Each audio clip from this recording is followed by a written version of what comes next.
So, so who can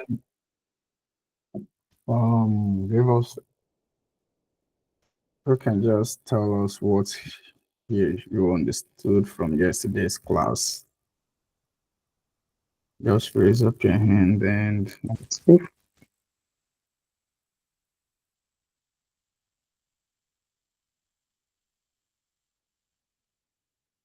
What we discussed yesterday and what was your takeaway from yesterday's class?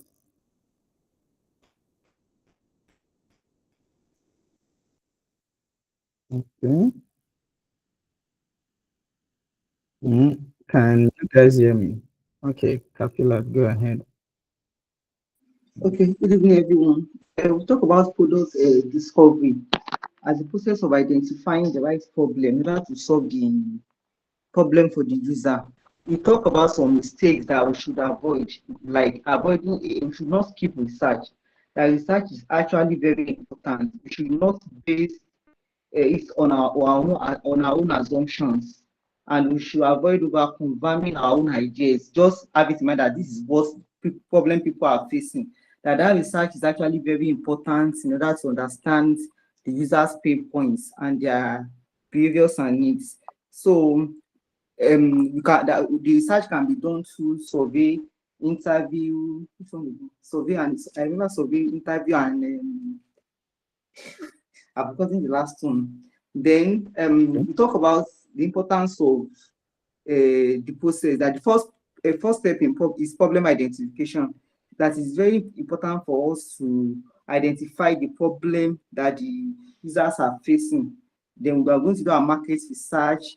Then we create a user persona and a solution ideation. That if we do not identify what problem users are actually facing, we might end up building the wrong products, and that would lead to waste. Then, when we focus on proper research, it leads to a better solution, and it will build users' empathy. Hmm. Then, when we are finding, when we are trying to focus on their pain points, we should also consider the market size of those experiencing the problem. Because if you are building a product for people that are not much, then we should know that you are not covering the majority. So what was the size of the population that is facing that particular problem? Then we should try and find out how they have been tackling that problem and how our competitors have been solving it. Then the ways the competitors have been solving that particular problem, what are the loopholes? So Okay. that will help us to shape what features we need to put in place. So it's not just about just thinking about the features we want to ship in.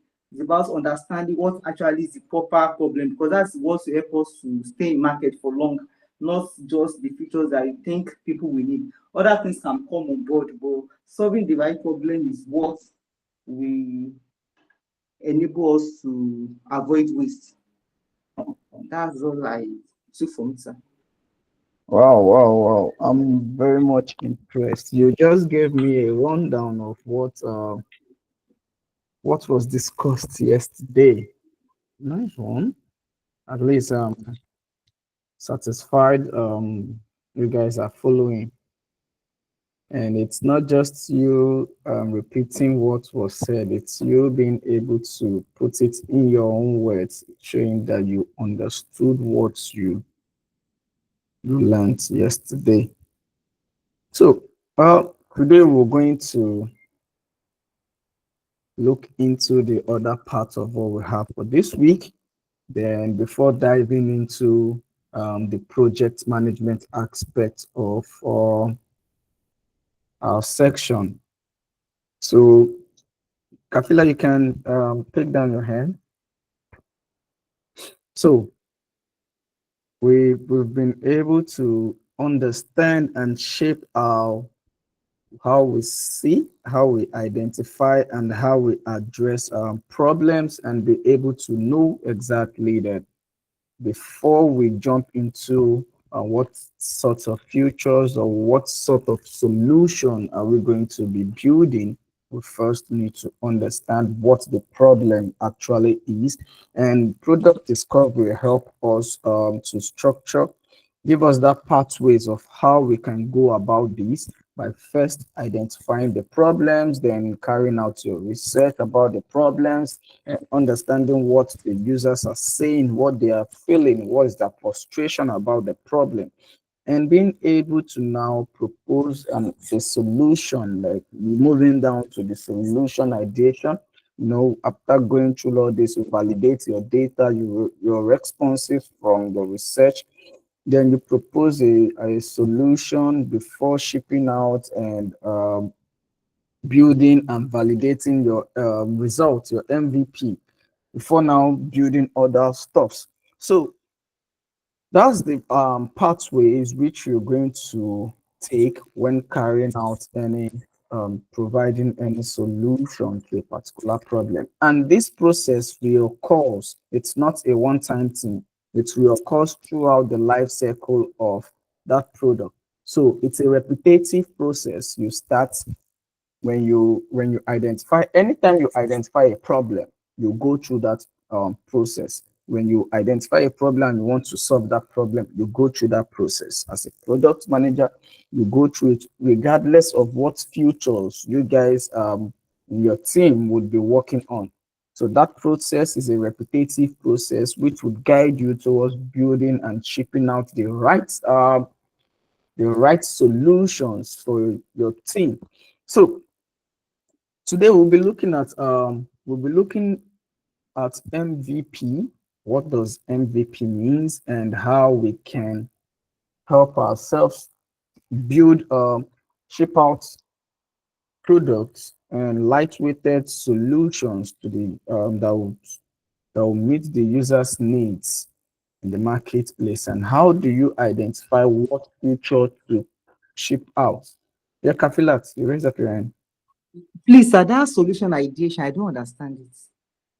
Okay, solution ideation is just like you brainstorming what the solution would look like. It's the same as your proposed solution.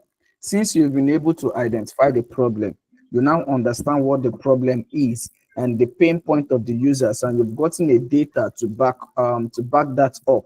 Then you know exactly the nature that this particular problem has more percentage of users are facing this problem. Then you start brainstorming ideas. That solution ideation is just the section where you brainstorm ideas that aligns with that particular problem. When you have, let's say, for example, the OPay which we used yesterday, we had users having low long time delay when sending, or the queue when sending or receiving money. That's the problem, and you've understood that most traders in Lagos State experience these issues. You've backed that problem up with statistics, understanding the population of users experiencing that problem. Then you now looked at, okay, how can we solve this particular problem so that these users that using that your how might we help you shape the nature of the solution that would solve that problem. How might we solve this problem whereby the users would no longer experience a long time wait when sending or receiving money? And you now have solved, okay, we could make use of, we could create a wallet, or we could create a system that enables our users to send money and receive money quickly. What API should we use? All these are the solution ideation, where you are brainstorming possible solutions that can help tackle that problem which you've identified and backed up with your data that you have users experiencing this issue on, and you have them in large numbers, because when you are going to ship out solutions, you need to ensure that you have a market that will adopt this, a reasonable amount of market size that will adopt this solution when you bring it to the market. Okay, is that understood? Yes, sir. Thank you, sir. You're welcome. So today we'll be looking at MVP. Now, after understanding the whole process which we need to go through when carrying out, when we're trying to build a new solution or a new features, with the help of product discovery and all what we've learned previously, bringing everything into a concise understanding through product discovery. Then the next thing is, what kind of features do we ship out first? How do we identify what features should be put out first? Or what are the features? Your MVP could be 1, your MVP could be 2, your MVP could be 3, 4. So it depends on the nature of solution that you're building. So it's the number of MVPs you're going to ship out it's dependent on the nature of the solution, the nature of the structure of the solution, and the way the users behaves with it. So that's the nature that would determine the level of MVP. But you as well can carry out your own basic research to understand which, based on what the users are saying, which do they really um, find most pressing that they need to solve. So your MVP should be solutions that solves your users' pressing needs, something they cannot do without, and not problems that could be pended for next time. So that's what we'll be discussing about today. Let me share my slide. Okay. All right.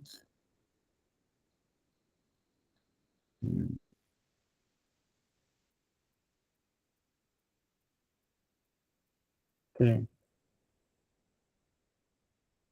I don't know. I think I keep receiving emails on this slide, and I think I'm faulty about granting access to when I get such requests. Well, I would try to work on that and see how we can cover this. So for today, we'll be looking at MVP thinking, and who can tell me what the acronym MVP means? What does it stand for?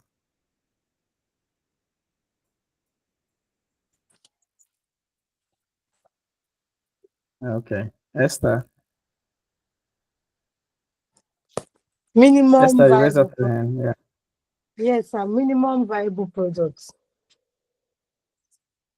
Okay, that's correct. So MVP simply means minimum viable product, and we'll be looking at what does that really mean when you talk about minimum viable product. What does that mean? So that's what we'll be diving into today. Okay, you can take down your hand, Esther.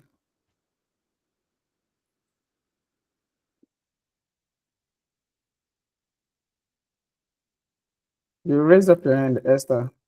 Do you want to say? Sorry, Okay. sir. I don't know what's happening to this thing. No. I will try and put it down. It's not putting down. Okay. All right. All right. So, um, our objective for today, we'll be looking at the end of this class. We should be able to understand what MVP is and why it matters, distinguish between MVPs from prototypes and full products. So MVP is actually different from prototype and the full product, which is actually in the market. So you should be able to distinguish between that, learn about that, learn how to define and design an MVP. We'll also look at how do we identify common MVP mistakes and apply MVP thinking to the real world. So let's dive right into it. Okay. Okay. So MVP simply means minimum viable product.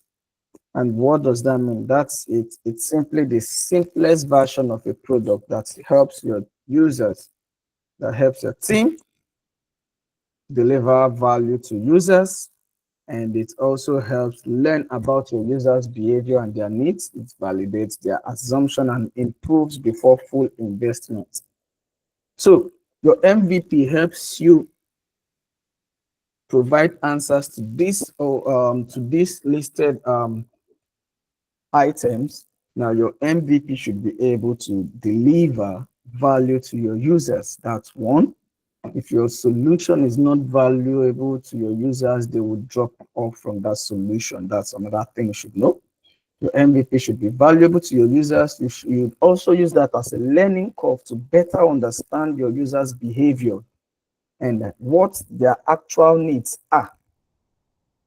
Your MVP, from the data you get from it, it would help you understand the way your users behave. Now, from the way they've actually made use of the tested product which you've launched out. Now, it would also help you, your MVP would also help you validate your assumptions. Now, when you're carrying out your research, when you're doing everything which you're doing, you're just making a database backed up assumption. You're not just assuming, but you're backing your assumption with data.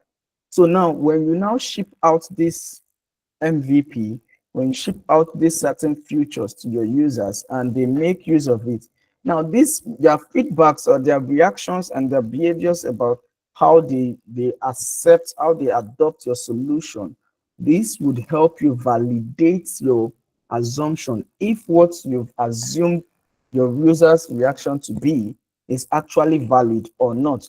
And if your users gravitate towards your assumption, you know that yes, your MVP actually validates what you assumed. And when they don't, you now look at what's the cause of this sudden change in what I actually researched the user's behavior to be, and why are they acting differently now that the solution has been fully fleshed, not fully fleshed, why a prototype of the solution, why a sample of the solution has been released. So why are they acting differently?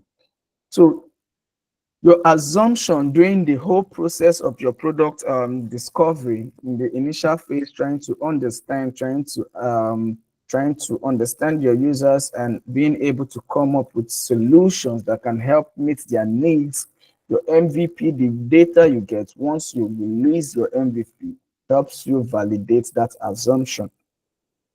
And it also helps you improve before your full investment. Your MVP is not the full product which you're actually releasing to the market, but just a sample of what it would look like. So once you go to the market with your MVP, there's every tendency that you're going to improve on that by improving on other features which you've outlined and which you've identified that would solve every other problems. So we'll be looking at some products, real life products here, and what their MVP looks like. So we'll be looking at a couple of products which we're used to, and look at what MVP did they come into the market with. We'll be looking at some samples that came with 2, some could come with just 1 MVP, some 2, some 5. So it's not actually, there's no amount of features or solution you will be coming to the market with that is best fit as your MVP in quote. But the major thing is the solution should be lightweight. It should be solutions that meet the pressing needs of the users. That's the key thing. Now, it could be multiple solutions. You should know, okay, if I'm shipping out this, ensuring that this solution is dependent on this one cannot come out alone. This one they all have to come out together. And you now being able to identify if the solutions you're going to ship out are dependent on one another, or if they can stand alone, if they are standalone solutions. So you don't ship out one. If you have multiple solutions which are dependent on one another, you are now shipping out one and the others are not there. That would help. That might negatively affect your the way your users would adopt your solution. So you need to be able to understand if the problem that is being experienced and the solution being talked about is a standalone solution or a dependent solution. And we'll be looking at some couple of examples of solutions that had of product that had multiple solutions as their MVP when coming into the market. So, like Eric Ries said, Your MVP is not the smallest product you can build. It's the fastest way to learn what your users really want. So it's not you building the smallest portion of what your product would look like. No, but it helps you understand what your users really want, what their actual want is, by what validating, by learning how they behave when making use of your product. So getting to understanding what that means and understanding what MVP means and what it helps us do. Why then is and why does it matters? Why does MVP even matters? Now this matters because it helps you reduce the risk of building the wrong thing. That's one. MVP helps you to reduce your risk of building the wrong thing. Going through all this process of product discovery or MVP, user research, and also all these are just the process you need to go through in order for you to reduce your chances of building the wrong thing. Because when you're building a solution, your time, your resources, a lot of resources are being put into place. And no one would want to build something and have it being wasted, building the wrong thing. So in order for you to limit and minimize that error from occurring, you need to carry out these rigorous processes whereby you need to understand what your users are saying so that you don't build the wrong solutions and you take that to the marketplace after going through lots of advertisement and all that, and you now end up not having a low adoption from users, or users actually hopping on and dropping off immediately. So this process is quite strenuous, but you need it to understand the way your users behave so that you can build the right product, the right solutions that meet that solves the problem of your users. And another reason why it matters is it helps you save time and cost. When you're building the right solutions, that helps you save your time, and it also helps you save cost in the sense that when you're shipping out a particular, you've already identified what are the key features that you need to put out first amongst the list of solutions you have drafted out, among the list of features you have listed out as your roadmap and all that. But you need to now identify which would solve the user's pressing needs. And all these features that have been listed out actually solve users' problem. But which among these features actually solves their pressing needs? And first, you can't answer that question if you don't know what your users' pressing needs are. That is where you make use of the 5 whys framework to understand what the problem really is and what led to that problem. You make use of those frameworks to understand the problem and you put that into problem statements. So this would help you amongst every other features. You now know, okay, this is the pressing needs of these users. This solution would help us solve their instant needs. Users make use of this feature more often. This is what they cry about every day. So let's tackle this problem. That's what its MVP also helps you to identify solutions that helps you save time in development and save cost. Now, it also helps you to learn what users truly want and also to improve your product faster. When you learn what your users truly want, you can improve very quick because you now have a clear and a better understanding of what your users are really saying, their behaviors towards how they are using your solution. This would help you to build your solution even better. And it's a faster way to learn because you are no longer assuming or making assumptions of data, which you're gathering data from the internet or resources, but now you're gathering real-time data based on the behavior of your users using your solution. These are things which MVP helps you do, and it also helps you focus on solving the real users problem and not just adding fancy features. Now, as a product manager, you are not a future oriented person whereby you want to ship or build fancy features and all that. No, your thought process, it you being you building a solution that meets the needs of the users and solves the problem which these users are experiencing. you you as a product manager, you are a user-centric personnel. So you are not just building fancy solutions or fancy features to make your users feel wow that, oh, this solution is best, and this and all that. This thing I had to put in this process and all this to just get this done. No, the users do not care about the robustness of the solution you're building. What you're more focused on is providing a solution in the basic form, and how effective can that basic solution solve a reasonable amount of your user's problem.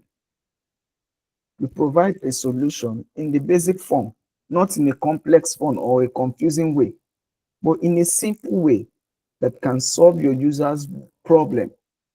So all these are what MVPs actually help you understand, and it helps you to guide you so that you channel your energy on the right path towards building the right product, towards building the right solution, towards solving your user's problem, which you identify.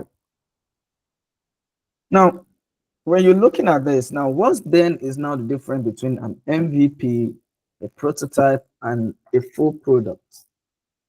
Now, looking at this, we'll be looking at this in terms of the purpose, the user's interaction, and the stages at which both all this actually can be initiated. When do we carry out any of this? Now, for the prototype, like we all know, it's the purpose of it is to visualize the idea. It's not it's you putting the idea from paper and making a pictorial representation of what that idea is. Is you penning down your idea. You can either make use of pen and paper, or you make use of tools such as Figma, or you make use of Miro and all that. So this helps you paint a picture of what your solution would look like.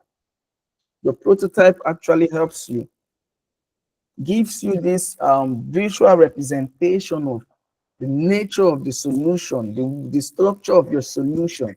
That's the purpose of your prototype. Now, what then is now the purpose of your MVP? To text you the core values of your solution.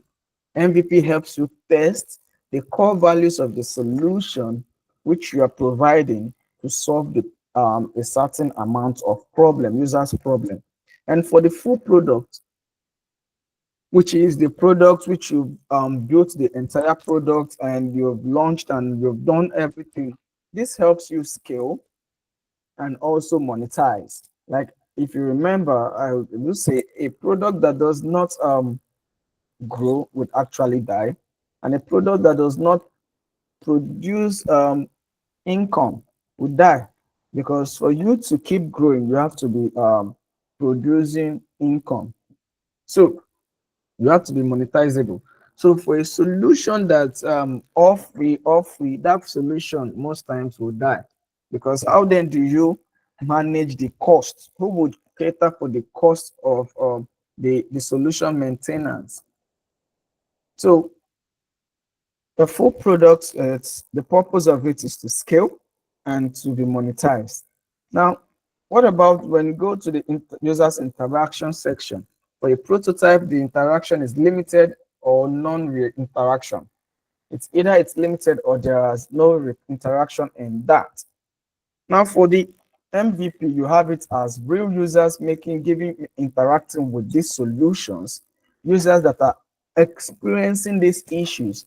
They are the ones interacting with this solution, and you get what? Live data, which you can learn from, learn how your users behave by using your solution.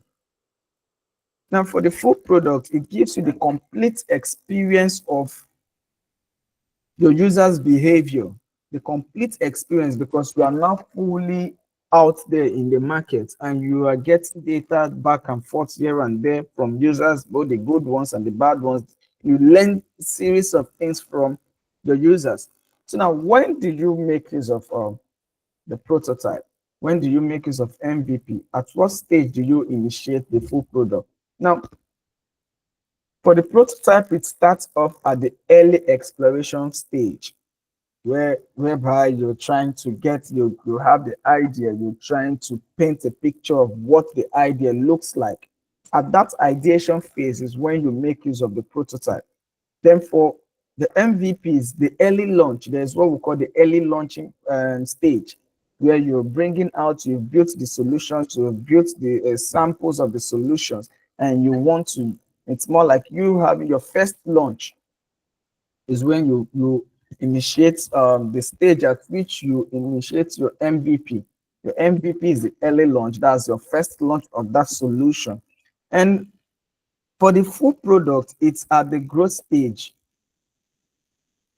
The growth stage, once you fully launch, there's what we call the first and the second launch. Once you fully launch and you're on that growth stage, now you've gained your audience attraction, you've gained all your users adoption, and you have users onboarding back and forth. Now you're looking at increasing, growing your users from 100 users to 1,000, from 1,000 to 2,000, 5,000, 10,000, 1 million users.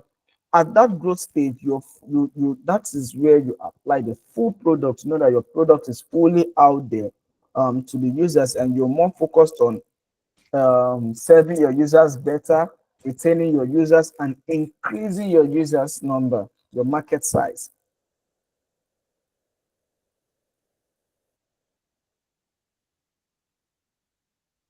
So now we've been able to identify the difference between MVP, prototype, and full product. What are the characteristics of a good MVP? Since we know we have a good, we have just like we have a characteristics that helps us, that guides us towards making a good product discovery, towards making a good product decisions, towards understanding the user's problem. Characteristics that helps us understand what user persona is. So all these, they will have the good ones and the kind of mistakes which you should avoid when carrying out stuffs like this. So for MVP, it's not different. You need to understand what are the traits you should look out for when carrying out your MVP, when making a good MVP. Now, a good MVP should, one, solve one real user problem. The MVP, it should solve one real user problem, not an assumed user problem. You can't just have assumption of problems and solutions and all that, assumed solution, and your solution which you've developed is unable to solve at least a problem which the user is facing. So your MVP should be able to solve at least one real user problem which you've identified, because that's the main essence of you building a solution. You are building a solution to solve users' problem. And if your solution cannot solve a user's problem, then that solution is actually would not be valued in the marketplace. It would not be adopted by the users. So for your solution to be adopted and valued in the market, you need to be able to, your MVP should be able to solve at least one real user problem. And it should also be able to provide the core value quickly, not the entire value of the solution, but the core value, the pressing needs of your users. It should be able to solve that problem and provide that value quickly. The results you get from MVPs and what you're shipping out are very quick. So you should be able to put your best foot forward. So you being able to provide your MVP should be also be able not just solving the real user's problem and also providing your core value of your solution quickly. You should also, it requires what? Minimum effort to build. Now, this is where most people feel for you shipping out MVP, you should build a complex things. No, that's that particular solution. We know, yes, your solution is actually a robust one, but what's the core problem which you've identified? You break that down into simplest form. You break that down into simplest form. And what's the minimum effort that would be required to get this problem solved? And you build that in the sense that the solution you're going to give out to your users would not require your users going through rigorous process just to get that problem solved. It has to be very, very easy and seamless. So it must require minimum effort to build by your team and also require minimum effort by your users to use that solution. So it doesn't have to be complex. It doesn't have to be so robust. Your solution can then become robust as you go on. Maybe, let's say, for example, trying to have introduce some new technology into your solutions. You won't start off by having, say, VR or AR into your solution. You could start off saying, okay, having a video experience of what it feels like using these solutions. And you're going deeper into higher languages such as virtual reality. Not all users actually knows how that works. That would be so complex for them. So you can start very small when they understand the basics of how the solution would look like. When they understand, okay, this is what it feels, it will become very easy for them to adopt the more complex one. You don't have to build a solution that is complex, by the way. But when you're advancing in your technology, also considering your users at heart, you should know that, okay, keep it simple, but the solution as well should still be there, tackling the core values. So you don't build something very complex and very difficult for your team to build and also for your users to understand and also make use of.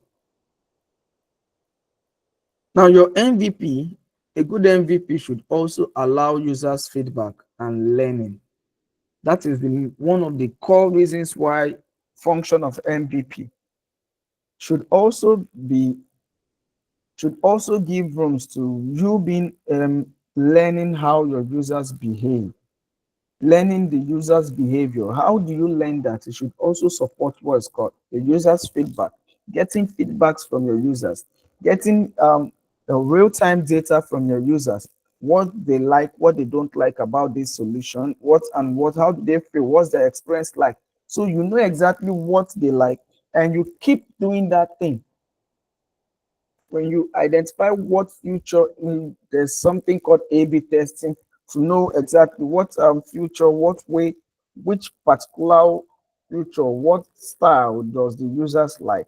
If they like the A more than the B, there's no point you focusing your energy on B. You just keep giving your users A. If they like B more than A, you give them the B future because that is what they like and that is what will keep them going. When you start forcing your users to now see reasons why they should pick your A future and make them trying to convince them to pick something different from what they want, they will just opt out from that solution because it will now start becoming confusing, and there is what we call power play.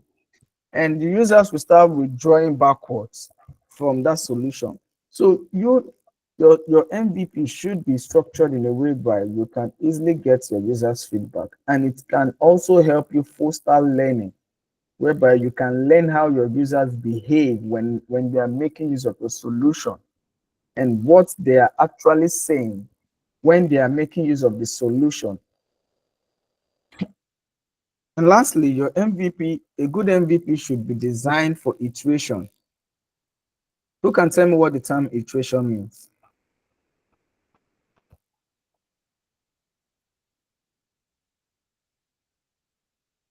Anyone?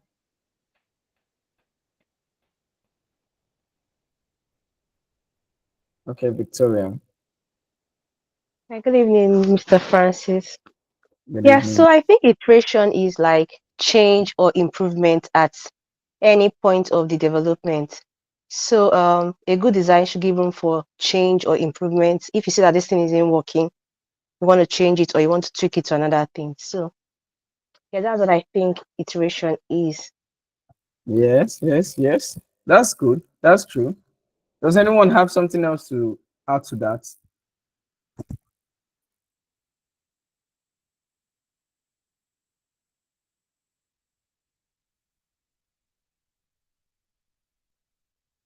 Anyone? Okay.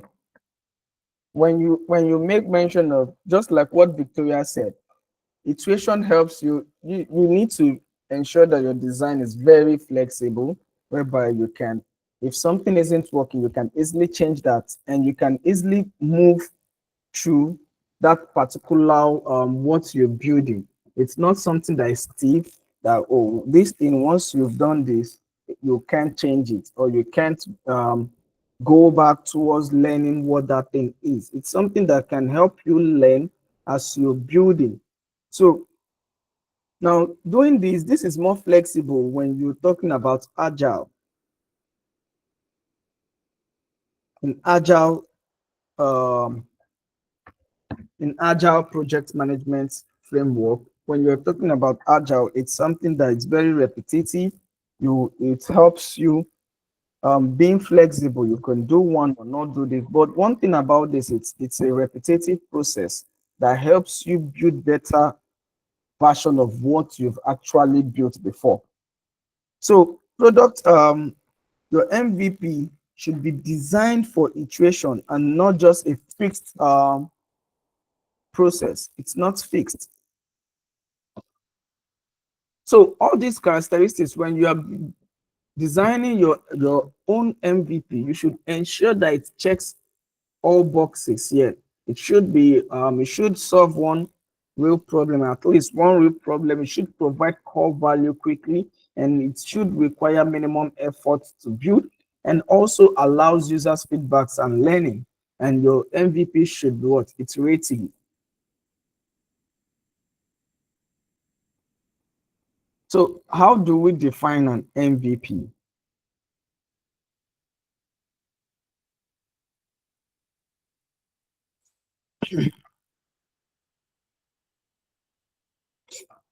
How do we define an MVP? What are the steps required when setting up an MVP?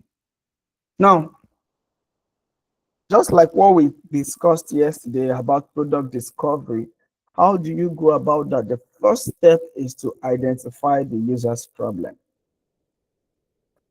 Before you can build anything, it still falls back to you making your first step, identification of your user's problem.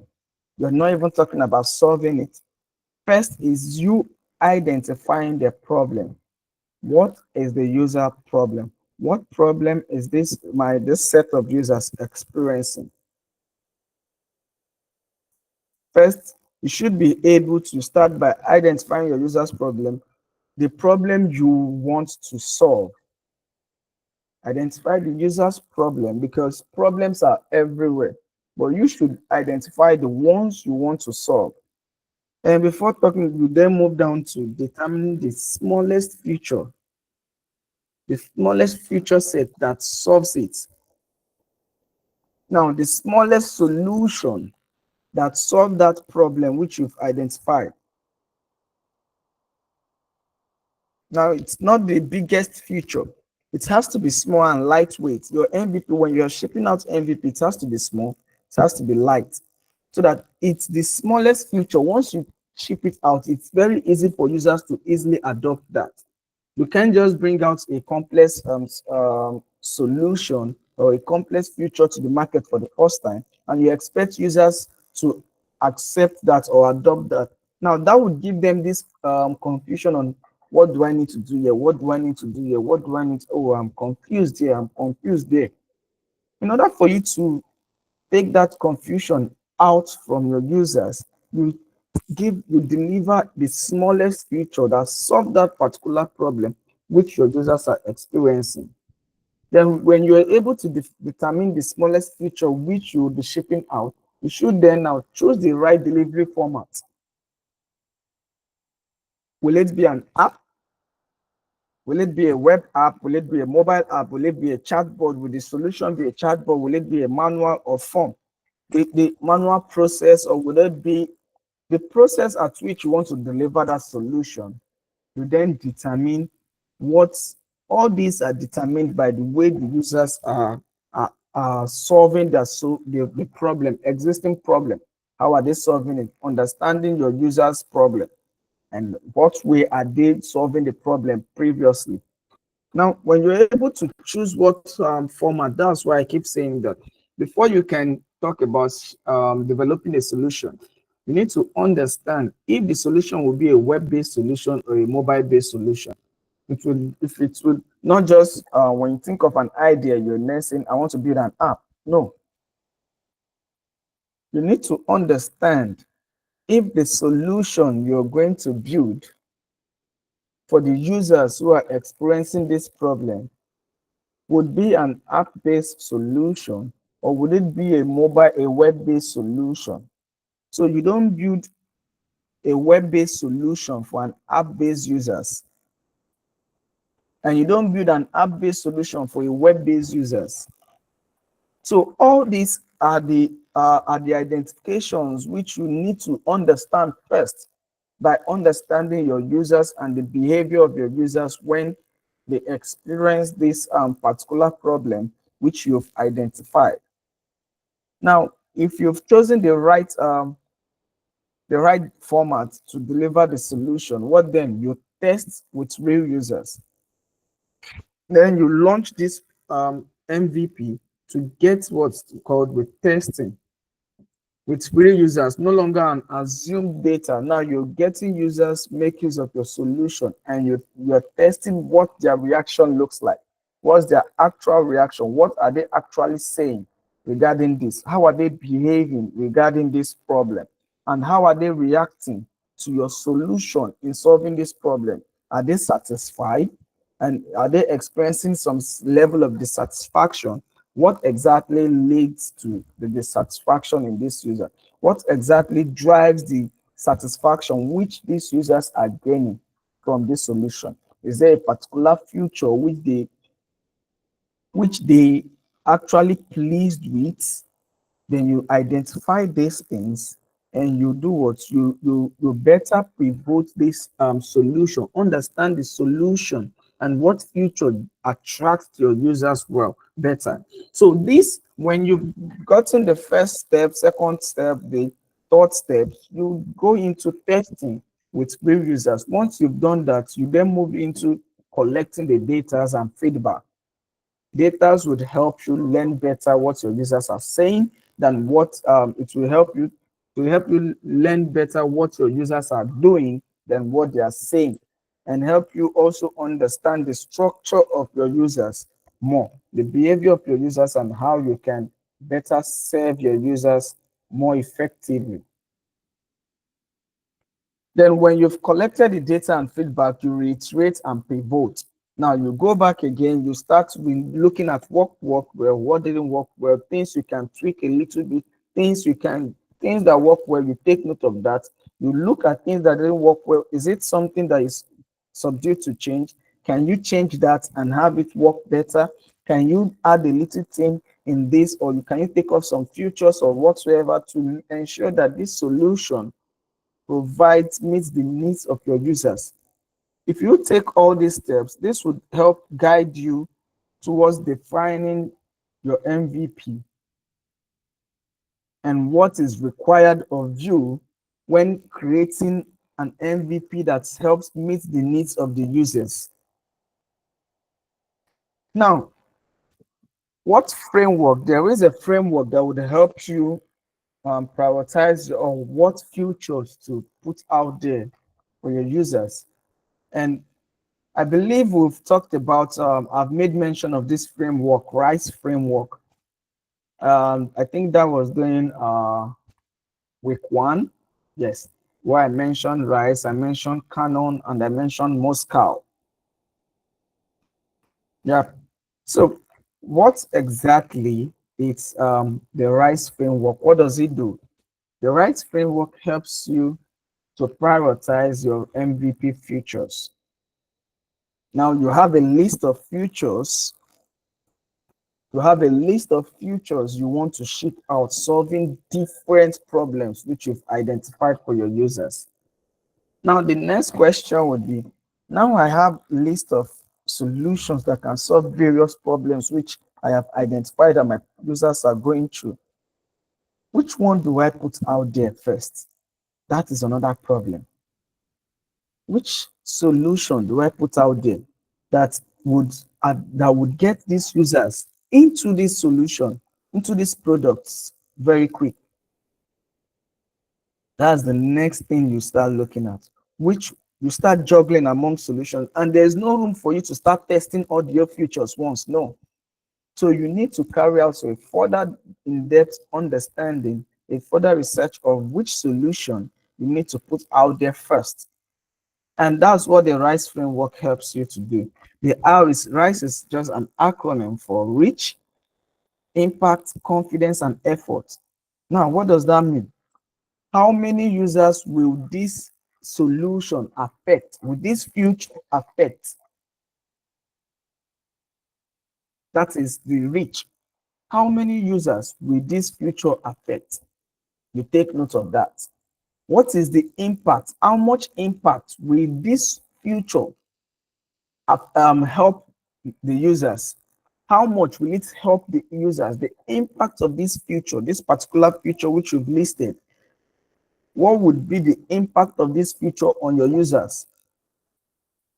Now, when you list out all the features, you just prepare a table and you carry out this rice analysis, just like your rice chart, the same way you carry out your competitive analysis, and you fill in this column for all features, trying to know which of these features has the highest reach, has the highest impact on your users. And how sure are you that this particular feature would meet the needs of your users? How confident are you? What's the confidence level of this particular solution, of this particular feature that you want to ship out amongst other features which you've identified? And what is the effort? How much time, how much resources will be needed to get this particular feature done? How much resources will be needed to get this particular feature done? What would be required to solve this part, to build this solution and to have it shipped out to your users in little amounts of time? Now you use this RISE framework to focus on your MVP that matters most. Now, when you've listed out all these features and everything, and you've done the analysis, you've gone through the effect, the reach, you've gotten the data, and you have the analysis of everything on your chart, then you can now pick. It becomes clear which of these has the highest reach, which has the highest impact, what's confidence and effort. Now, when you pay more attention to all this, you also look at impact and effort, because that's what gives you the most evidence there. Which of these features has the highest impact on your users? And most times, the highest impact might not be the highest reach, might not affect most of the users. But when you're picking out, you need to pick out a solution that has the highest impact with a little effort required. So most time, if they don't, you hear people say, what's the impact to effort analysis of your MVP? At some point, we had someone say, there was a research which we did then, yeah, when building a particular solution, and we're stuck at which of these features are we going to build first? what future are we going to build first? And I think then we had an intern. Yeah, that was early this year. We had an intern. Then when we got to this RISE framework where we were to select which future we are supposed to start off with our MVP. And I think the first one of the futures had is it, I can't remember, is it geolocation or alert SOS system had a high reach of 98%, but the impact was quite high. The impact was 87, yeah, but the reach was high. And we had another feature which we were to look at, like I think that was alert. Alert had 90 something percent, but the impact, the reach was low. The reach was within 80 to 70, 70 to 80. And this student was like, no, we did. Then we went with, which we chose the MVP to be alert first, and one other feature that had the highest impact and the effort. And the student called my attention saying, it's wrong. We did something wrong here. I was like, what is it? He said, we had a feature that had the highest reach, and we picked something, we're choosing something which with high impact but a lower reach. And I was like, yeah, that's what we're supposed to do, because we're not looking at, when you're looking at selecting what feature to choose as MVP, you should be more concerned about which would give you the most impact to your users, and not just you reaching out to many users. It should give you a high impact and also reach out to high number of users. Now, the priority should be what impact. Now, when you're looking at the impact, you are looking at the value this solution would bring to your users. Because the impact will be based on the value. How much value can this solution help your users? How much value can your users gain from this solution? That is what you'll be looking at. What is the impact after breaking things down to impact? No, the reason why, yes, this had a higher reach, but the impact is it's high, but it's quite lower than this, which had a more impact. Which means if we're building a solution, we should focus on that, which has the highest impact. That would help you know, okay, we're starting up with this because it has the highest impact on our users, and it will require us little effort to get this done. So if the solution is actually having a high impact and it has a high effort, you don't need to start off with that. You need to look at a solution that has a future that has the highest impact, and it also requires little amount of time or resources needed to get that solution built and ready for use. So when you're making use of the RISE chart, you should pay more attention to the impact and effort required. As well, the reach and the confidence is also very important, but based on priorities, the impact and the effort that would be required to ship that particular future should be placed with higher priorities. So this RISE framework helps you to stay focused on identify which future that matters most, that you should be shipping out first to test the market. I believe you all understand. Can I get a thumbs up if you do? Okay. So now we've been able to understand what MVP is. We've been able to understand why it's important and what differentiates it from prototype and full-fledged product, and understand what are the characteristics of a good MVP, and how can we identify, what are the steps for we to identify what a good MVP looks like, and what framework can we make use of to guide us on selecting which future should be placed first before the other. Now, if we've been able to do all this, then we'll now look at, what are now the case studies? Well, let's look at practical examples what products, other products, existing product did, and how did they come about theirs, and look at how they've transformed from what they started with and what they are currently at. You will see that it's not about where you're starting from. It's how far you can go, the quality of service or value you're providing to your users. And you even learn when you ship out your solution. So when you're in that your first launch stage, it's a learning curve for you until you get to that your growth state. Even while you're growing, you're still learning, because you have various users using your solution in diverse ways. So let's look at our first case study here. We have WhatsApp. And I know, Esther, you'll be surprised that, what happened to OP? Is it because I said we were always using OP? That's why you changed it to WhatsApp.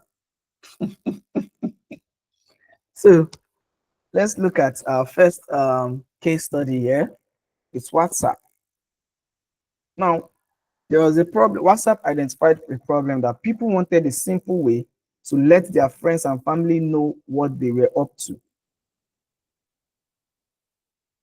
Now, to let their family know what they were up to without calling or texting manually every time. That was the problem which WhatsApp identified as at 2009. So they identified this issue that, okay, we find out that people letting their family know what they are up to without them having to text them was an issue. There was no means whereby if I'm at work, I can easily let you know that I'm at work, or if I'm on vacation, I can easily let you know I'm on vacation without having to reply or text you all the time. When WhatsApp, this was what WhatsApp, the problem WhatsApp identified, and what was the MVP? Now, the first version of WhatsApp wasn't even for chatting. That's one thing you should know. WhatsApp today is known for chatting. But I can tell you the first version of WhatsApp wasn't even for chatting.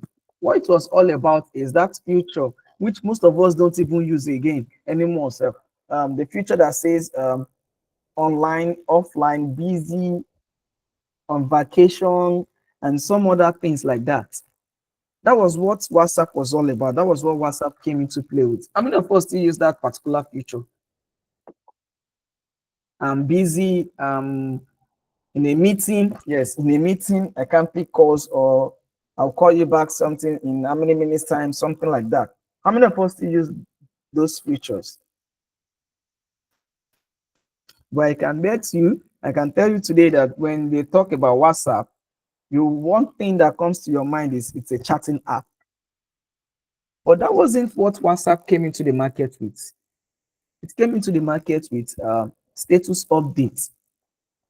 It only allowed real-time status updates. When you have your friends, you have their cell numbers, and you being able to know, okay, I have this contact, and you have them on WhatsApp, and they install the WhatsApp app. It only allowed users to set a status of what they are doing, like I'm busy or I'm at the gym, and their contact would see the status on real time. Okay, this person, oh, I want to chat this person. Oh, this person is at the gym. Okay, I will text him when he's at home. That was what WhatsApp was all about. It didn't involve messaging, no calls, no messaging, no media. And one other thing the MVP was, it didn't have messages, it didn't have the call features, it didn't have the media features, but it had this auto sync contact and status update status live. So we still make use of the auto sync contact. When you have someone's number saved on your phone, it automatically updates. If the person is on WhatsApp, you can easily find the person on WhatsApp, and you can easily send the person a message on WhatsApp. Now, why this were the MVP, which this was the problem which WhatsApp actually identified, and what were the key MVPs which they came into the market with? They came with to the market with the auto sync automatic auto sync contacts. They display status beside each contact name. As of 2009, how many of us were using WhatsApp? How many of us used WhatsApp to attest to this particular thing? Okay. So did you also make use of this feature? These features here. Did you use it? You can unmute.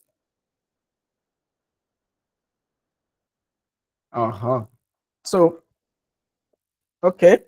So you see that these and also to update status in real time.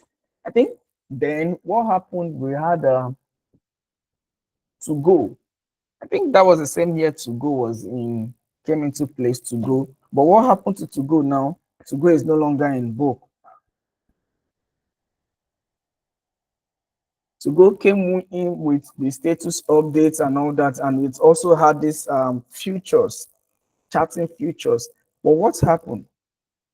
Along the line, to go gain attraction and they just died off. They stopped evolving, and it became so common, and people the product WhatsApp now took over all that chatting and all that, integrating some other features, and you have to go gain a very large audience. Then if you want to text someone, well, give me your to go ID, who are you to go in? And they set up all these what is it called, incentives, like Victoria, you're laughing. It seems you gave someone your to go ID. I think then when you want to communicate with someone, now we are talking about your IG or your WhatsApp. Yeah, then it was to go. What's your to go ID? And when you get to go, when you want to know someone being serious, you look at, are you at the amateur level or are you at the professional level? And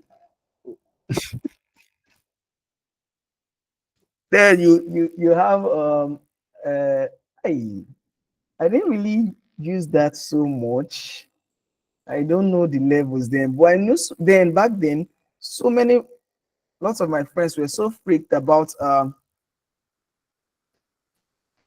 Nimbus. Is that also a future in it, Adeboye? Is that also a future or the level? So then I noticed most of my friends were very okay. Was it popular then or now? Are you, because I have not used that then. I didn't use it. So the to go. Yes, it was popular then. Then before WhatsApp. There is Nimbus, there is To Go.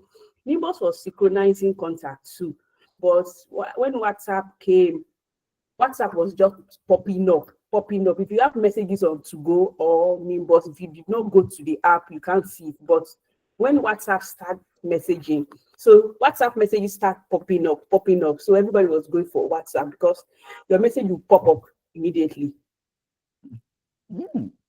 So you see, I didn't use Nimbus. Oh, wow, Victoria, it seems you're a strong fan of To Go.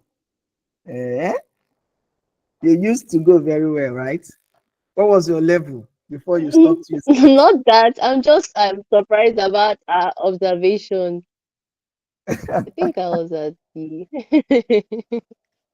So yeah, I was surprised that she was able to identify the differences.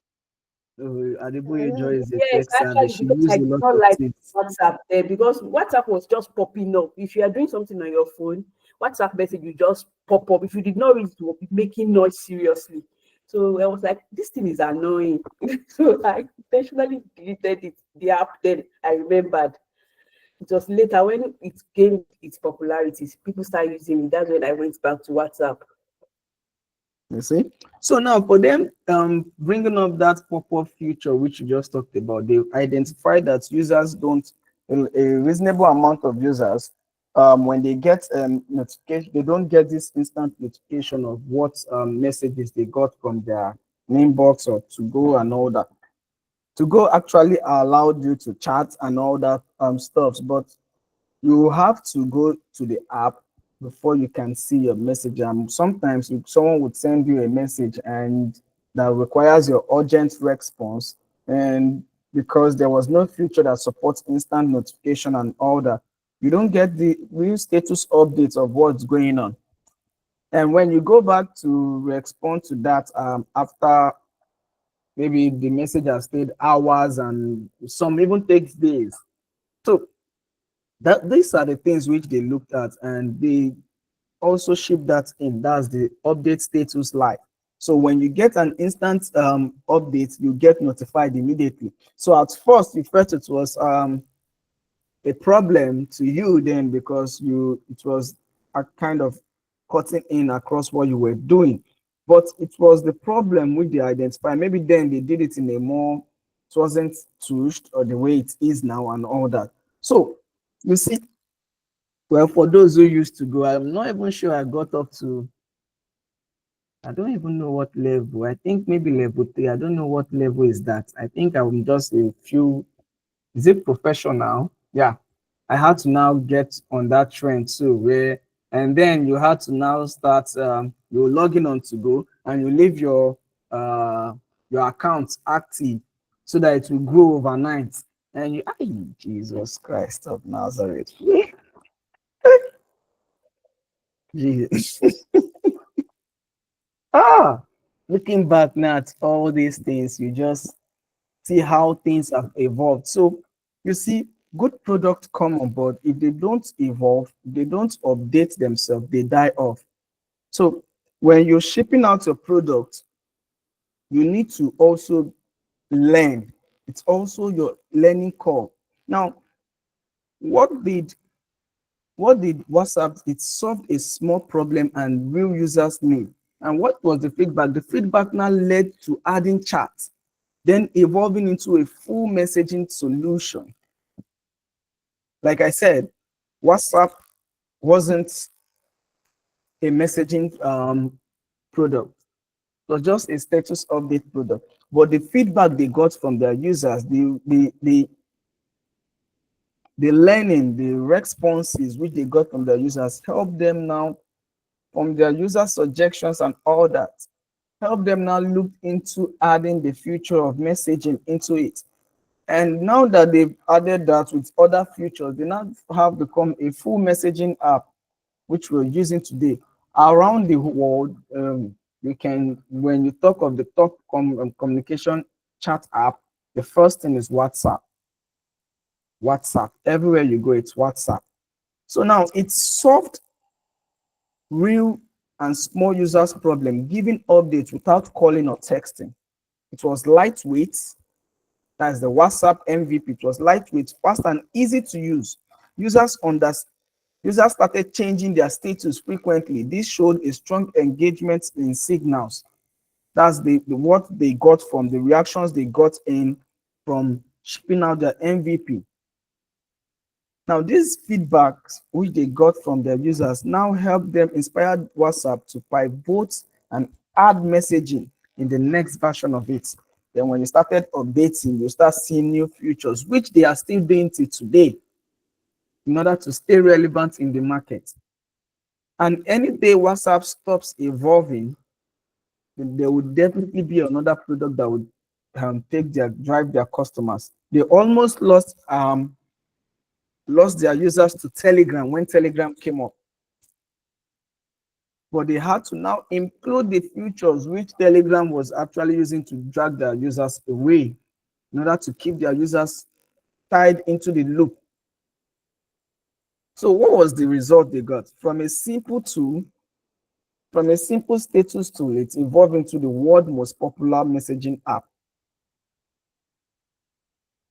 So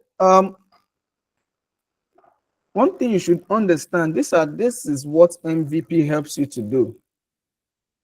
It helps you understand. You just ship out what solves the user's problem, a small amount, a lightweight solution that you would offer to your users, and you learn from what your users are saying about it and how they are behaving when using the solution. So let's look at another case study. So for WhatsApp, as at then, it was just all about, it wasn't about you chatting, it was just more about you knowing your your contact status and what they were up to. But now WhatsApp is now #1 chatting app that we know. Let's look at another case study. We have Bolt. How many of us know the capital called Tallinn? Do you know the country called Estonia?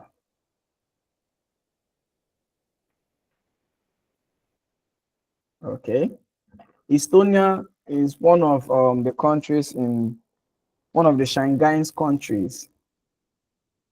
Yeah, it's not big. It shares a border with Finland. It shares a border with Finland. It shares with Russia, I think, Ukraine or so. Yeah.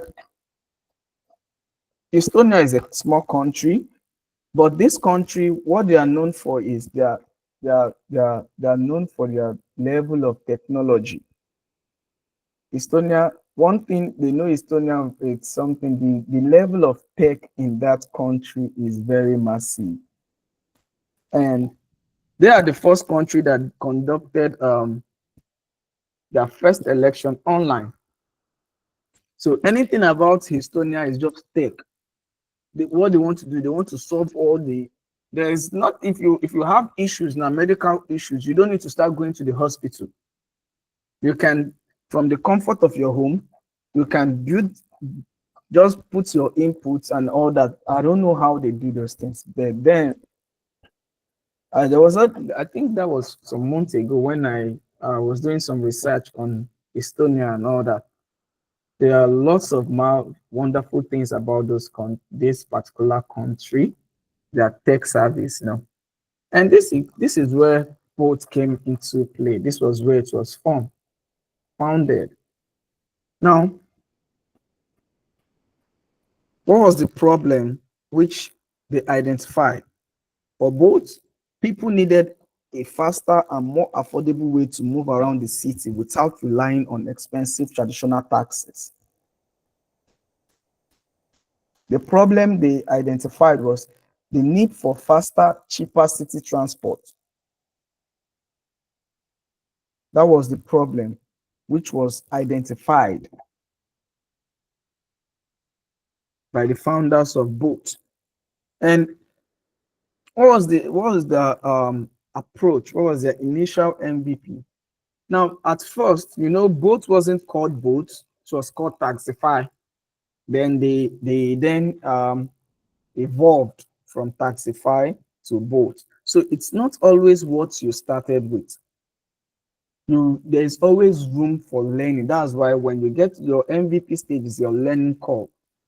You learn in the process. You learn by understanding what your users are actually doing. So when you're looking at the market, we looked at this. Both operated in Taxify operated in one city in Estonia, which was the capital city, Tallinn. Now the whole city and everything, they narrowed it down to just one city, Tallinn. This is where your SOM, your SAM, your TAM is necessary. You should understand what size of the market can you comfortably serve. They started off with what? Tallinn, amongst other cities which they have in the country.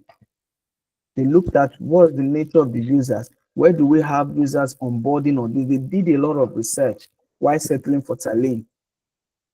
And what did they do? What was the simple thing, the initial MVP they started off with? They had to build a simple app that allowed users to request a ride from nearby drivers. That was one.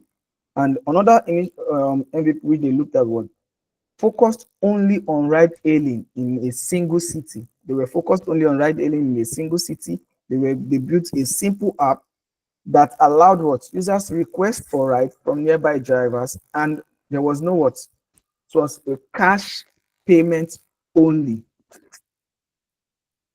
So what did they need? They requested for basic driver's info and tracking.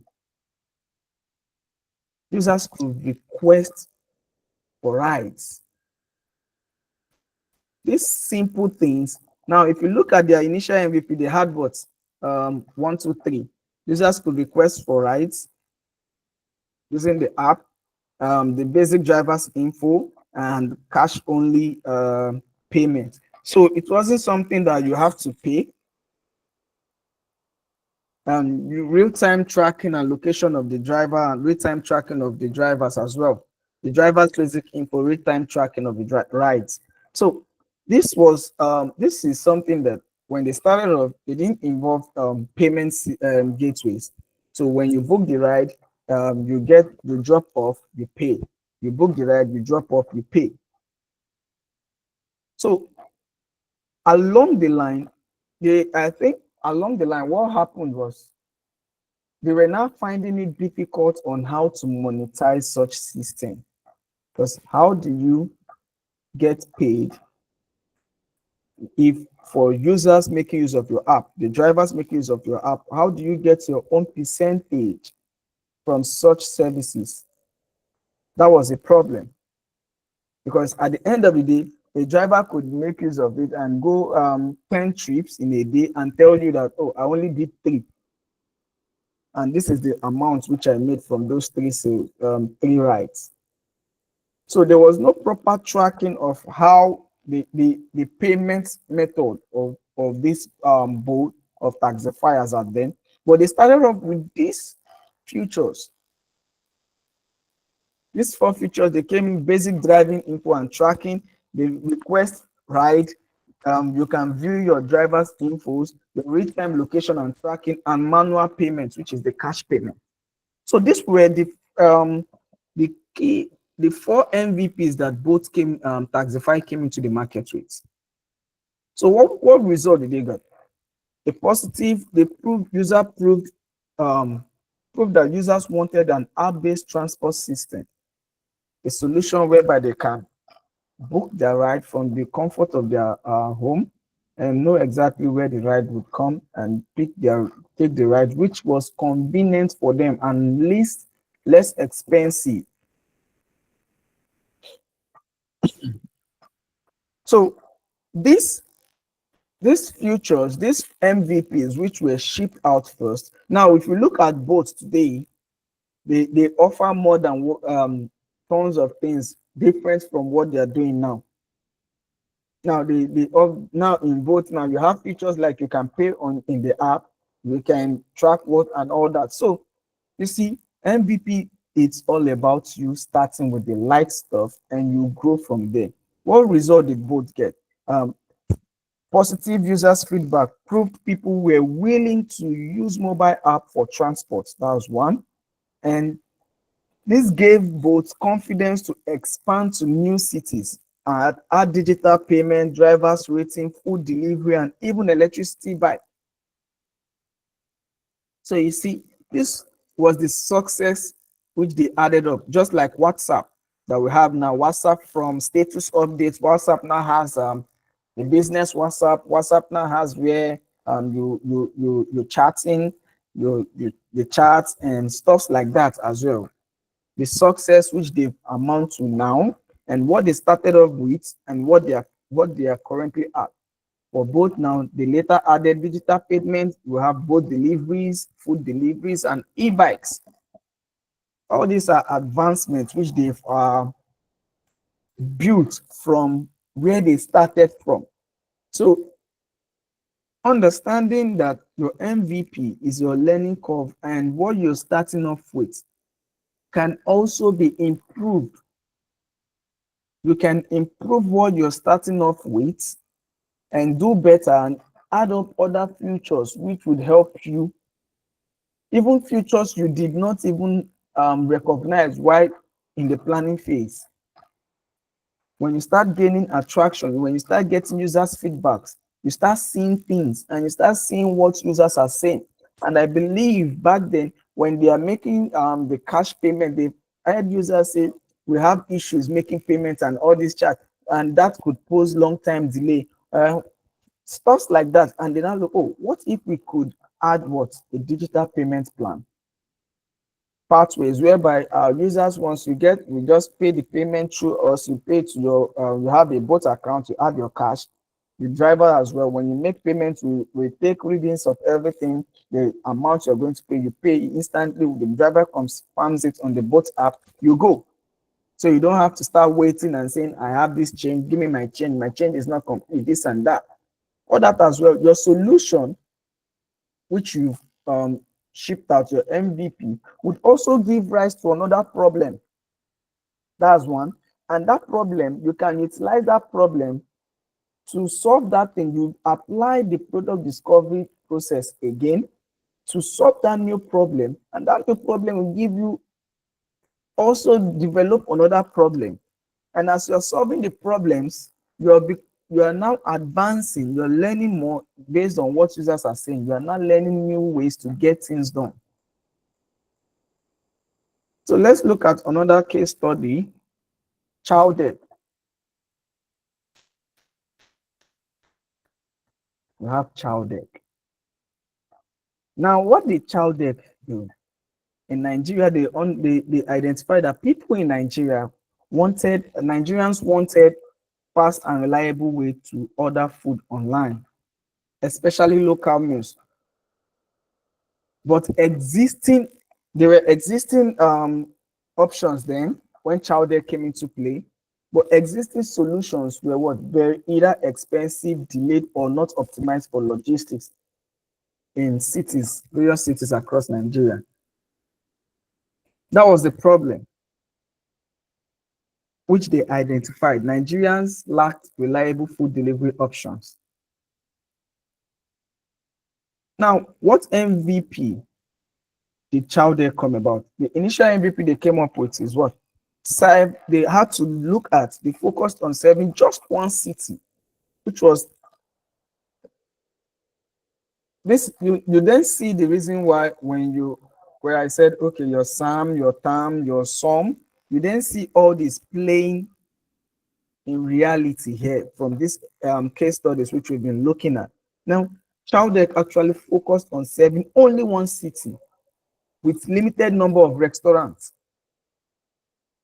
They focused on Lagos, and they looked at, okay, how many restaurants can we work with now? In order for we to deliver packages, foods to our users, we know we have tons of restaurants in Lagos, but how many restaurants can we conveniently work with for a start? They took that into consideration, which was few restaurants onboarding to test how users would react to it. They then built a simple ordering app for users and internal delivery platform whereby you can track all your items and all that. And they knew that, okay, for we to have the vendors and we have the users, how users can track their meals, we also need another set of people, which are the riders. How do manual rider management, as at then, onboarding riders they did it manually, onboarding riders manually and manage delivery in-house for quality control. So you see that the way Chowdeck is operating now and the way they started earlier on is quite different. They've advanced in their management, in their mode of operation. So in summary, what are the key features here which they came up with? The menu browsing, the simple checkout section, real-time delivery tracking, and in-app payments.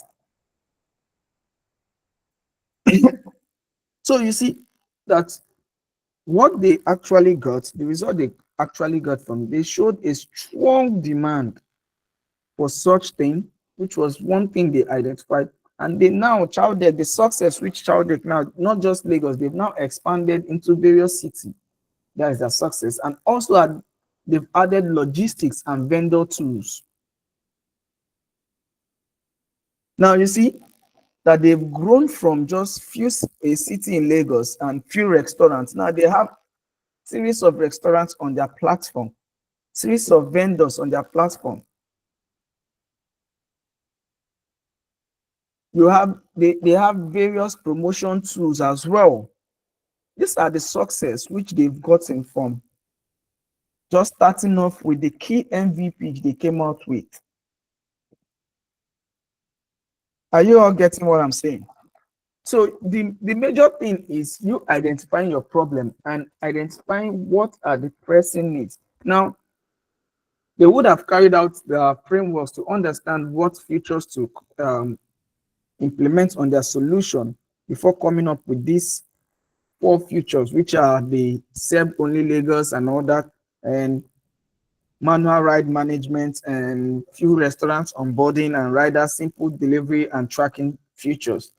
These were the core features which they needed to identify with the most impact, because they had more users from Lagos. Based on the analysis, where do they have more users ordering for meals?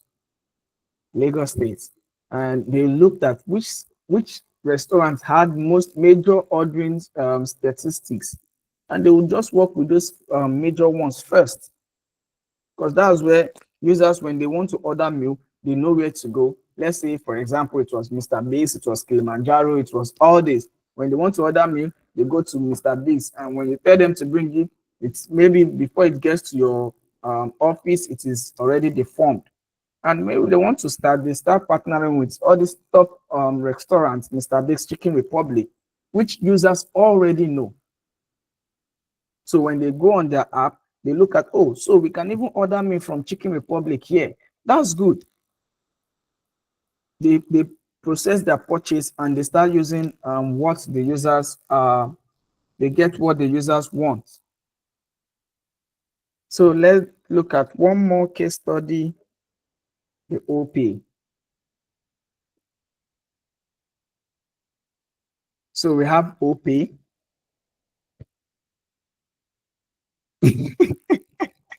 I was expecting that reaction. I was even expecting it from Esther. Well, so we have OP.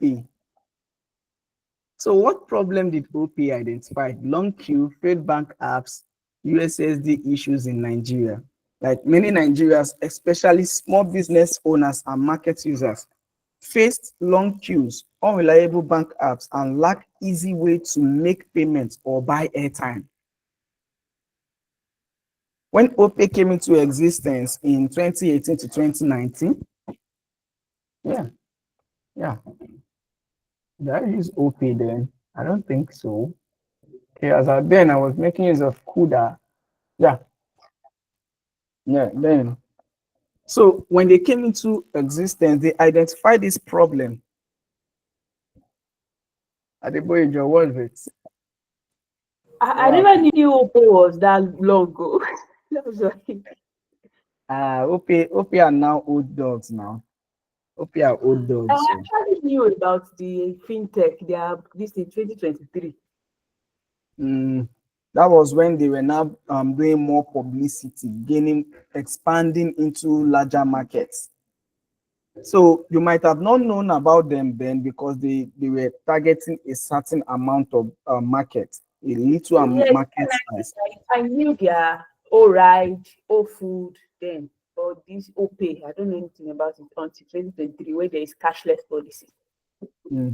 No, you see, that was one thing which OPay was existing before then, but the thing is, they just needed that opportunity.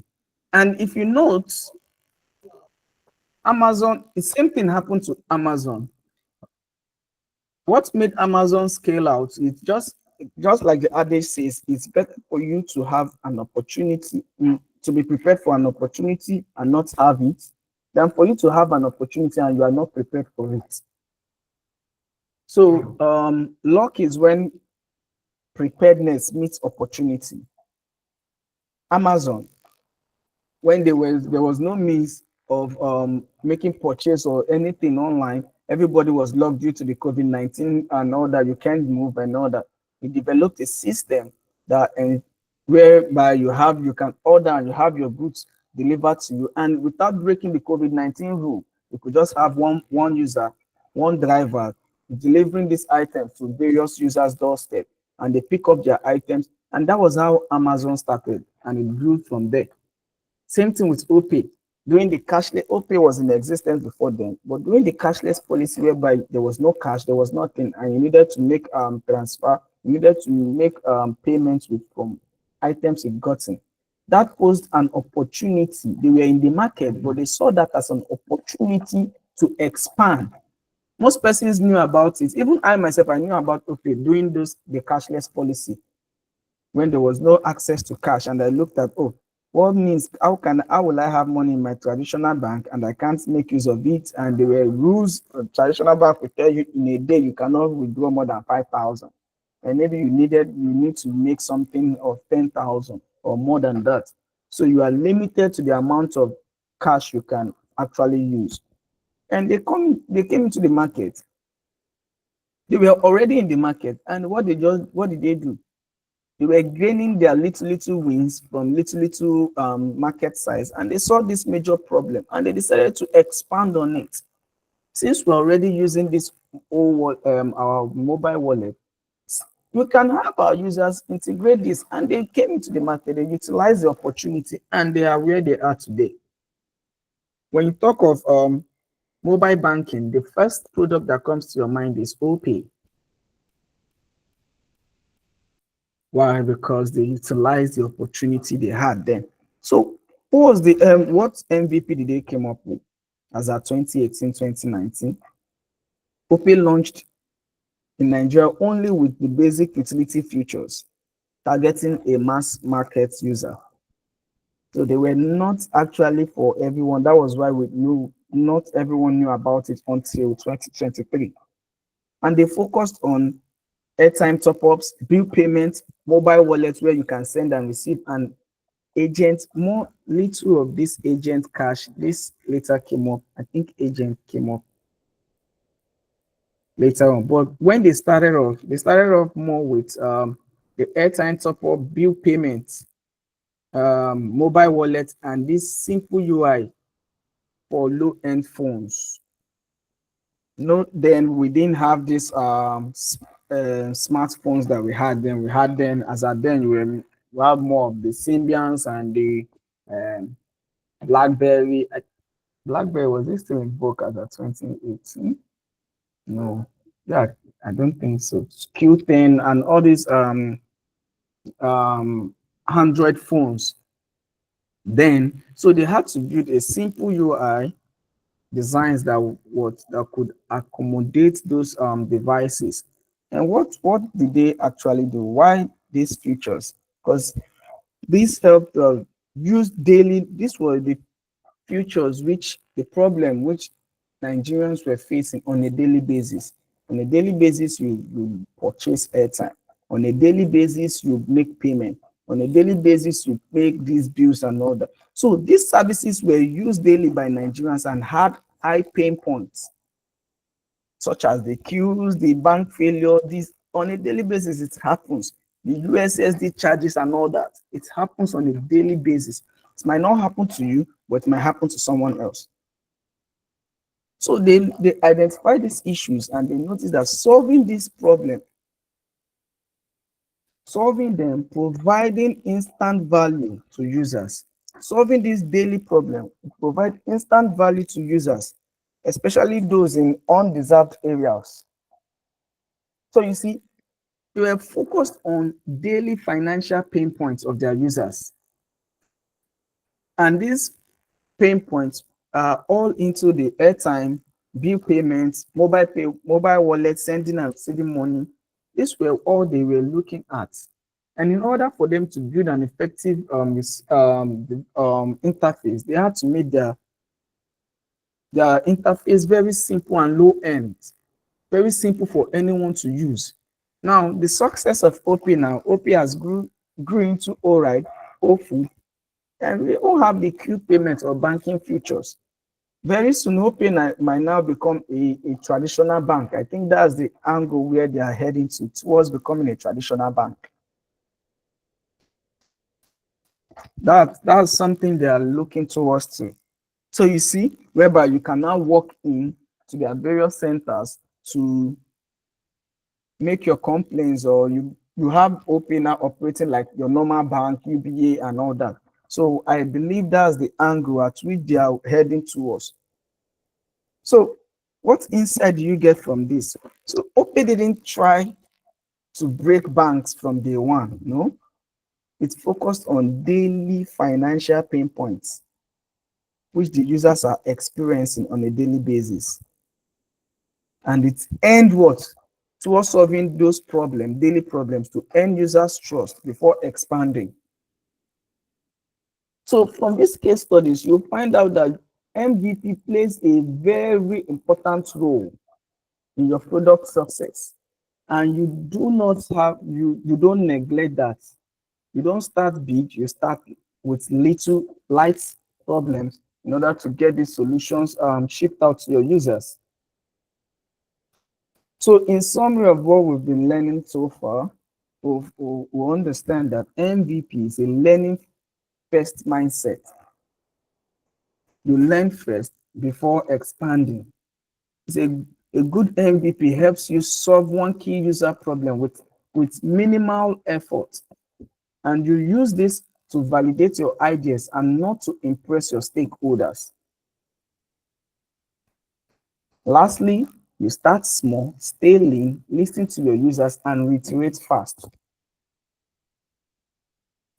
So, understanding all this and having these key takeaways, do we have any question or areas where you need clarity you would want me to look into or address? You can kindly raise up your hand and speak.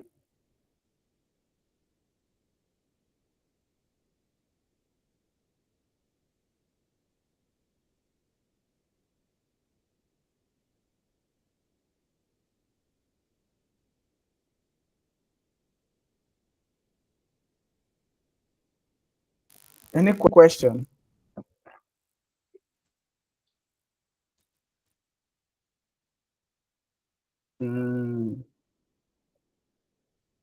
Prince Will, any question? Gift, Kafilat, Oladoyin, Victoria, Esther, Deborah. No, sir. Any question? Anoluapo, any question? Adeboye. Not yet. Kapila, this one you are piling up your questions. The day Yes, you are sir. going Good to. evening, sir. Good evening. Yes, sir. You called me, sir. Yes, it seems you are eating. I was asking. I'm not eating, no. I joined the class late, so I cannot even start to ask questions of something I don't understand. Why did you join the class late? You The joined network late. where I am is really bad. And that's a problem which you should look at solving now. So it's really affecting me, and I was busy up until about to 7 o'clock. That's why I joined late. So far, where did you catch up from? I joined from where you were talking about the RISE framework. How in the RISE framework for MVPs, the most important thing you should look out for is the what's that last thing? The E and the C sha? No, the impact and the E. Yes, impact and the E. And what's the E? I can't remember. Resources, I be something, I be time, I be something, I be what's that thing? Okay. Something, sha. May God have mercy on you. Amen. All right. Just name. Thank you, sir. You're welcome. Esther, you raised up your hand.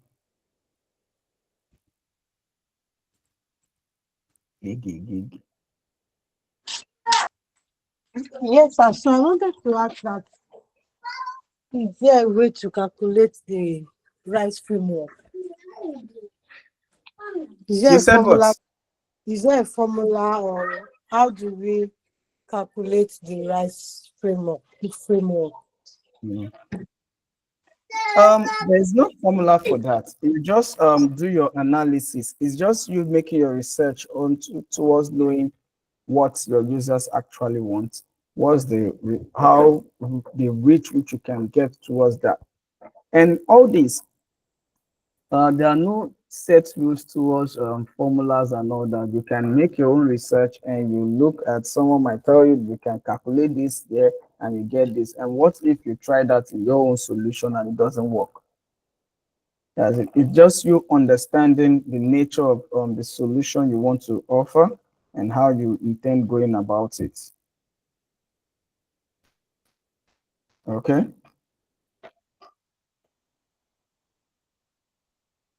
But if I get to find one, I would let you guys know. Okay, who else has a question?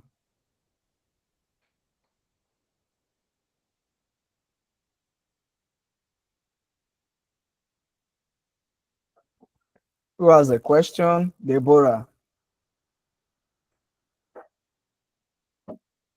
I feel like I was saying that the day you are going to unleash your questions, I know you would have a full scarf filled with questions to ask. This one, your questions are always not yet, not yet.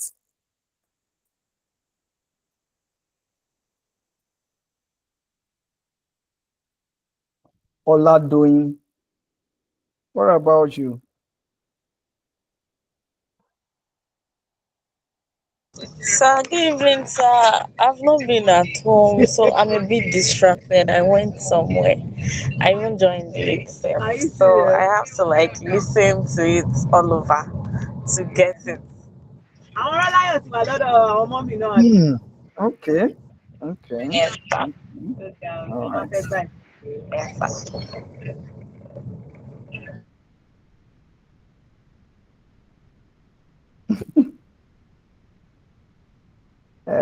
Okay.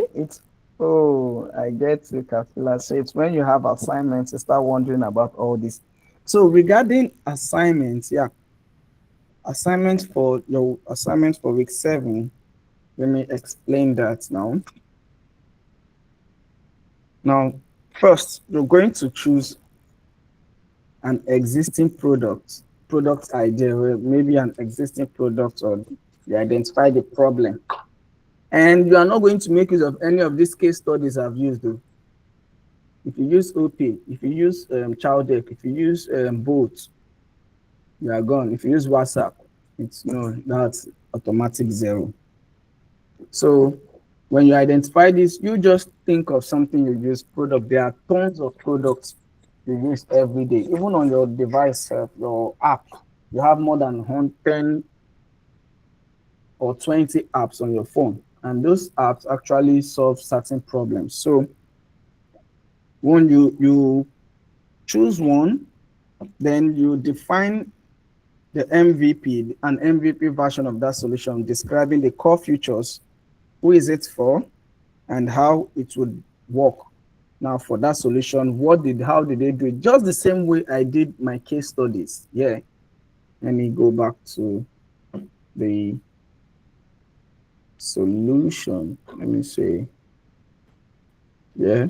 If you go through the notes, you see a detailed expression of it. Just this, the problem, the MVP, we list out the features which they talked about, what did they focus on, and their success metrics.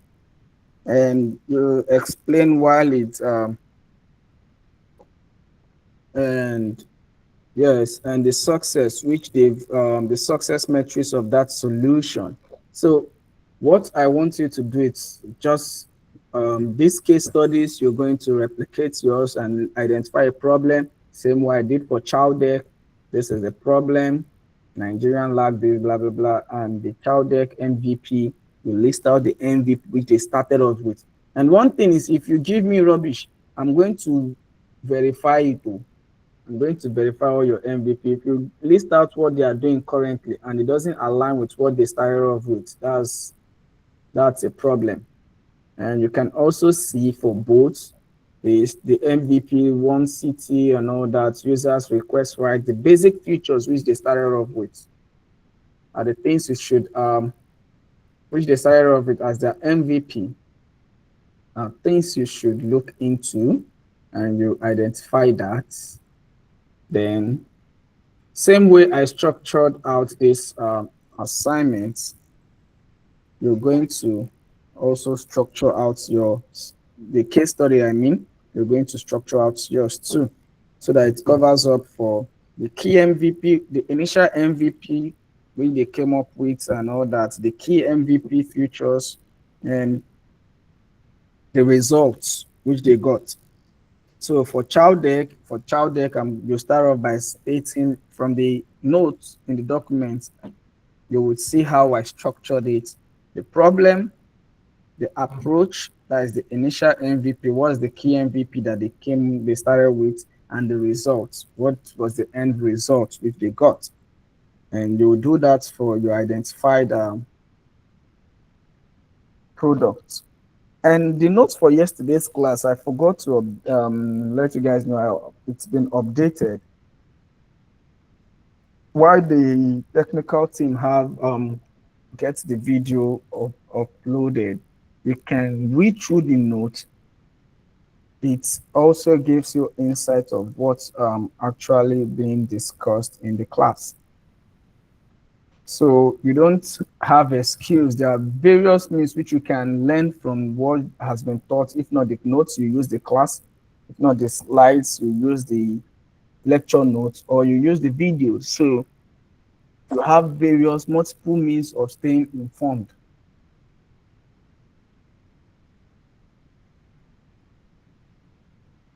Is that clear? Do you understand the question? Okay. So what you're going to do, yes, I knew you would give me that crying emoji. And I knew you might say, what's the question all about? Read through the assignments, read through the notes, the case studies for what we've done today, and look at the structure at which it was I prepared it. And lastly, you can also add what insights did you gain from it. Yeah. And Paul, you raise up your hand. So, Mr. Francis, you not rate me again in this life, but it's fine. It's okay. My question is, so are we supposed to replicate the same way you have done yours? And you said we should add insights. Yes. Okay. How many? I don't know if you mentioned how many products are supposed to do this for. Maybe I missed it. No, just one product. Okay, just one. Okay, no problem. Yeah. Thank you, sir. You're welcome. So don't worry, I rate all of you. I rate everyone. Now, so you don't see me finish. No. I rate you guys. Yeah. If you hear me speaking about you guys in meetings and all that. And lastly, how many of you got the update about the LinkedIn 90 days challenge? I believe you. I did, though. I saw it. I'm still thinking 90 days is a long time. 90 days. The consistency. And you stay consistent now. We have to go get that bag. That money has to come to the product home. It must even come to product class though. I said it must come to product class so that I heard of it too. So I told my mommy, So that 90 days is a long time. You look at the 90 days. You start counting now. 90 days is not just 3 months. How many months do you have to the end of this class? This section. We still have 4 months. It's something we can actually achieve. So if you are consistent with your classes, definitely you can also meet up with that. So I want us to get that money into the class. I believe we can win that thing. Adeboyejo, you have to tell us means. Let's cook up ways we can. And when I saw the, because we are also when I saw it, I know it's not for me at all. Huh? No, it must be for you. It's me too. That's something I said. This is not for me. It's not for me. Found the wrong audience. No. You guys are pulling my hands. I thought we had we actually had a LinkedIn set up, right? Yes, we did, though, but we didn't say 90 days, Mr. Francis. No. Let's say the LinkedIn and all this. Let's say, you see, I'm being directed by the Spirit.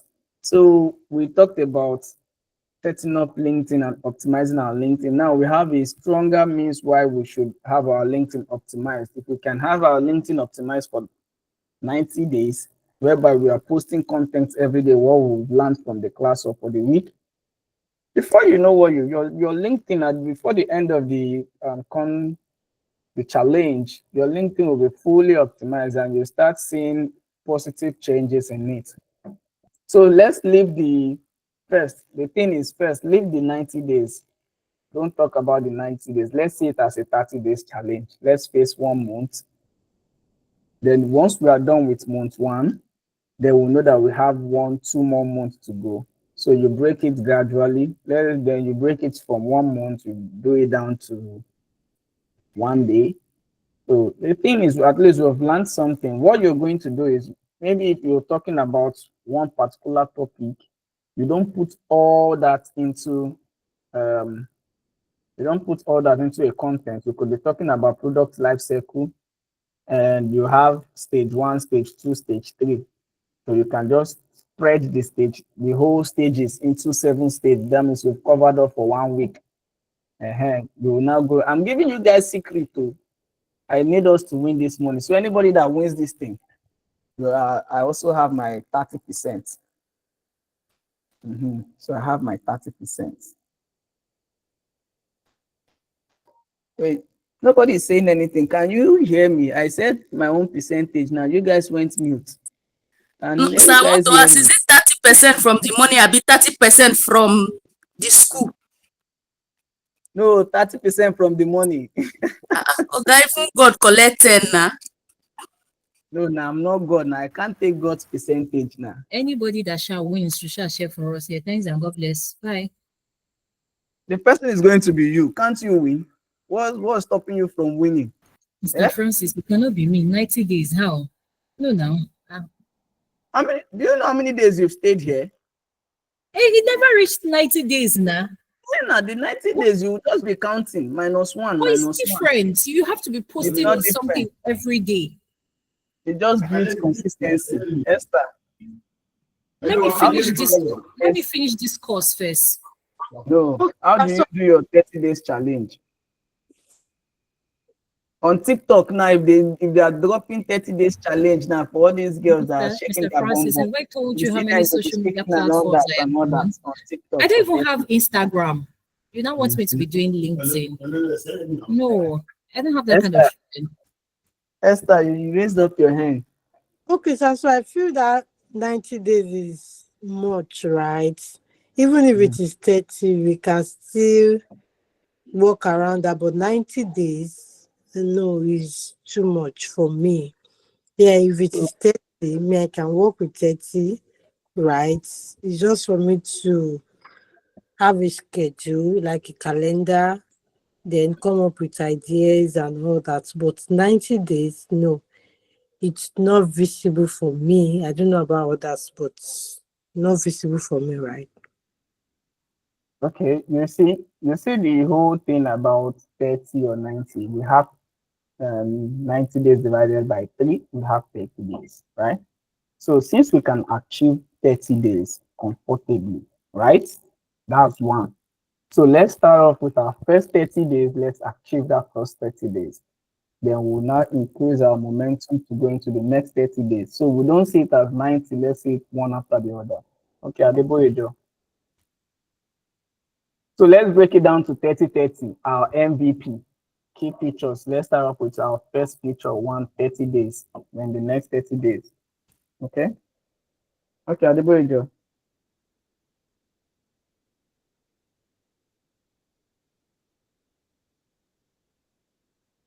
You raise up your hand, Adeboyejo.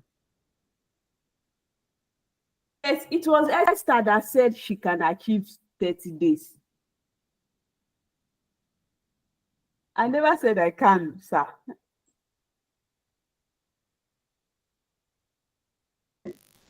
Okay, let's see. Let's start off with our 30 days first. Then let's see what we can do with it first.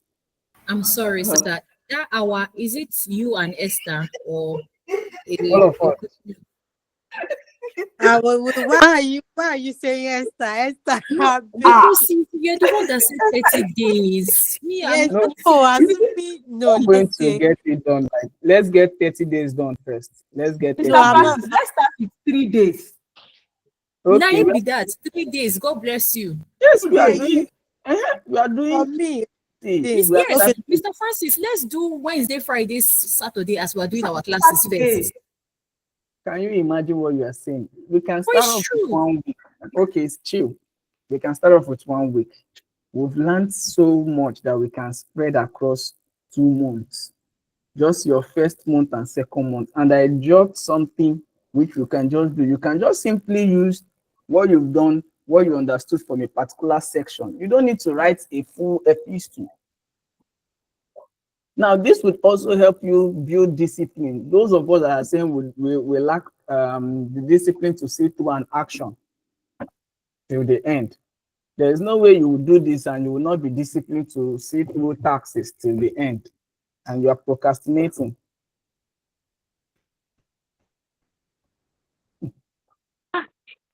And I won't be surprised if Anoluwapo actually wins this thing. Oh.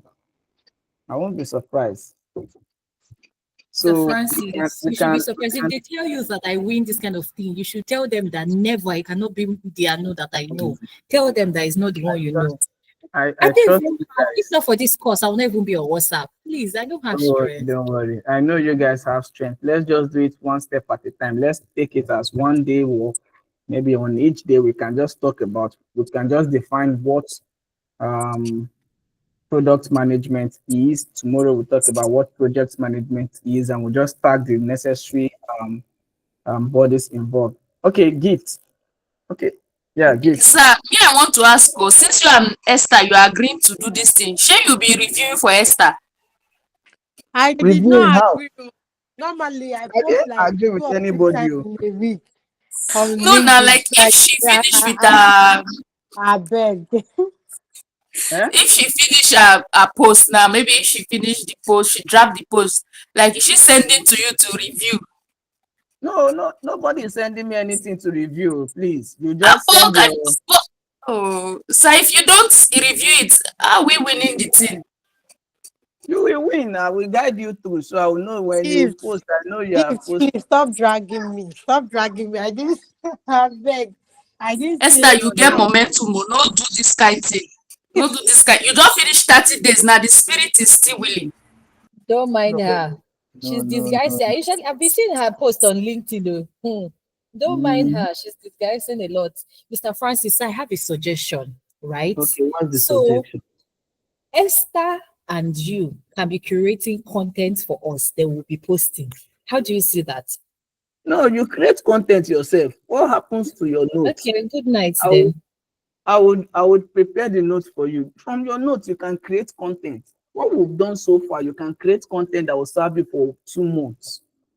Then before the 3rd month, you've gone 1 month.